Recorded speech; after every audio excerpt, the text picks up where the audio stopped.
What about vaccine mandates?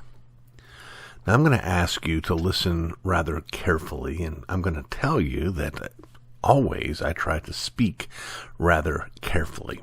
This is not the Ask RC podcast about COVID-19. This is not the Ask RC podcast about masking. This is not about social distancing. This is not about the vaccine itself.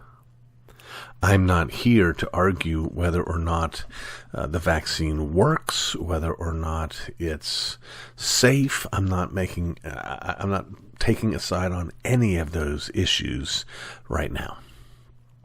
I'm talking about the idea that the government could mandate that all of its citizens, or at least all of those citizens who work for companies that have 100 employees or more, must receive this vaccine.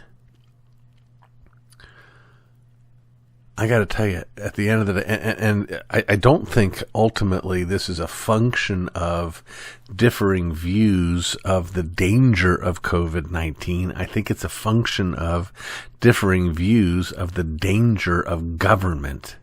In that, to me, this is perhaps the most shocking thing ever proposed, or actually executively ordered, in my lifetime from our government. This is the most intrusive, big government move, which is saying something coming from a government which is giving us a $3.5 trillion budget for the year.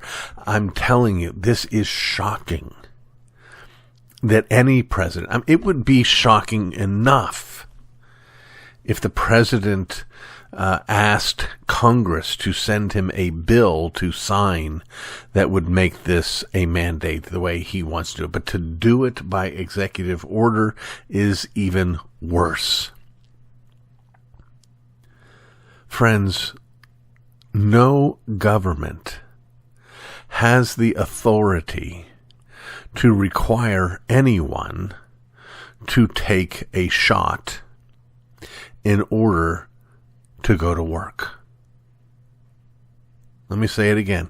No government has the authority to require anyone to take a shot to go to work. I shouldn't have to repeat that. I shouldn't have to do this Ask RC on this. This should be something we all know normally and naturally. And the sheer fact that we are being pushed in this direction is what creates a significant level, not only of pushback against the mandate, but skepticism about the rhetoric that pushes it. Any government, any president who can stick his hand on the Bible and with the entire nation watching, make a solemn oath to protect and defend the Constitution of these United States, who can then turn around just months later and say, I'm going to require everybody who works in a company with 100 employees or more to get a vaccine. That's not someone I can trust.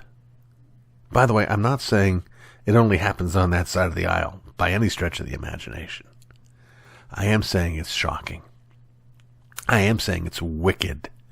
I am saying it is a harbinger of things to come. And I'm going to say this too.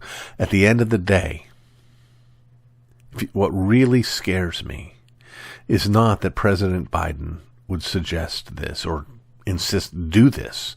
It's not that there's not been more uproar from the Congress or governors. It's that the whole nation didn't shout it down, didn't hoot this idea off the stage.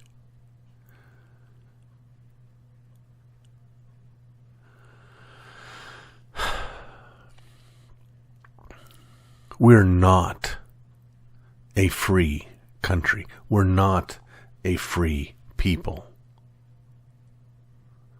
We're under the thumb of our government.